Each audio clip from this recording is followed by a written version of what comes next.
tal? Bienvenidos. Les saluda Brittany Michelle Jaramillo Cerezo, estudiante de la carrera Comunicación en Línea. Hoy les daré un resumen de las noticias del editorial. Como primer tema tenemos alerta. El robo de carros va en aumento. Un promedio de 14 vehículos son robados por día en la zona 8, que comprenden Guayaquil, Durán y San Borondón.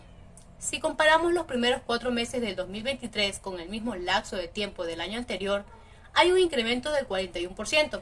Según datos policiales, se ha descubierto en talleres mecánicas piezas sin justificación existentes. La venta de autopartes por medio de las redes sociales son una alerta que no se debe dejar pasar por alto.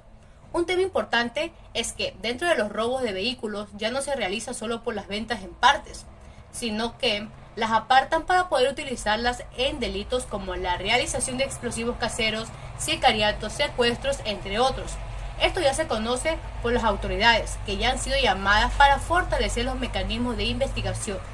A aquellos que son víctimas de estos delitos se les recomienda hacer la denuncia de inmediato para que las autoridades procedan con la respectiva investigación.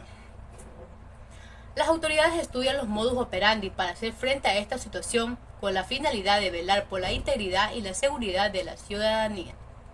Como segundo tema tenemos, ¿pueden esperar los nietos? Los nietos para sus abuelos son como la economía de un país, y sí, es la realidad, porque hay nietos preocupados y nietos recíprocos, y otros que son todo lo contrario. Asimismo es la economía de los países. En algunos estados son altos y en otros va en decrecimiento. Por ejemplo, Ecuador, después de que Ecuador haya tenido decadencias en años pasados, mejoró la condición entre el 2000 y 2021 y creció un promedio de 1.22%. Mientras que en otros países como Argentina continuó con su promedio de 0.8%. Por eso es importante acoger políticas que fomenten el crecimiento y la estabilidad monetaria, así como la dolarización. Luego tenemos como tercer tema dictamen anulable. En marzo del presente año, el dictamen concedió la solicitud de empezar un juicio político contra el presidente Guillermo Lasso por delito de peculado. La Corte tiene el deber de realizar una ardua investigación que consiste en revisar la legitimidad del dictamen para evitar equivocaciones y no anularlo. Este tiene la potestad implícita de eliminar cualquier dictamen que haya sido o no juzgado. Por ende, el dictamen también puede ser anulable si así la Corte lo determina. El siguiente tema es correístas reaccionarios. La prueba más exacta de que el correísmo es un veneno para el Ecuador es la conducta que ellos muestran, como la mediocridad, arrogancia y la incapacidad de hablar con coherencia, entre otras.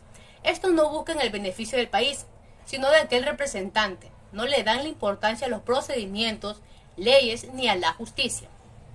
La elección de Lenín Moreno como presidente fue para que Rafael Correa controle el país por medio de su sucesor.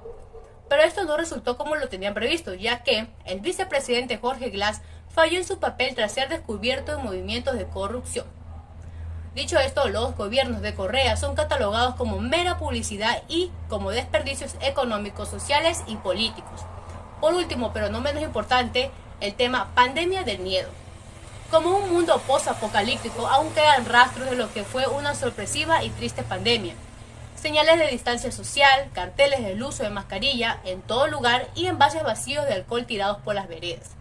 Esta fue una de las pandemias que nos dejó en constantes encierros, donde todos pudimos autoanalizarnos como personas y como sociedad. Un encierro que nos daba el presentimiento que como todo lo ecológico se restaura de manera sorprendente, la humanidad también podía hacerlo. Pero no.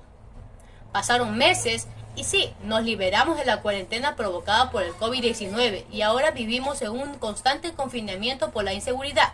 Tratamos de exponernos lo más mínimo posible, encerrados, viendo videos, noticias, de cómo poco a poco nos estamos volviendo esclavos de la violencia, inseguridad y la criminalidad. Uno de los factores que contribuyen a la delincuencia es la pobreza, la falta de oportunidades y la exclusión social. No hay que ver esto solo como un problema policial, sino también como un problema personal y comunitario. Por último, para combatir con la delincuencia es necesario una nueva educación que sea capaz de fomentar la empatía social y si no nos abasteció el encierro por el COVID-19 para recapacitar, tal vez sea momento de cuestionarnos más y empezar un cambio fundamental para la sociedad. Muchas gracias.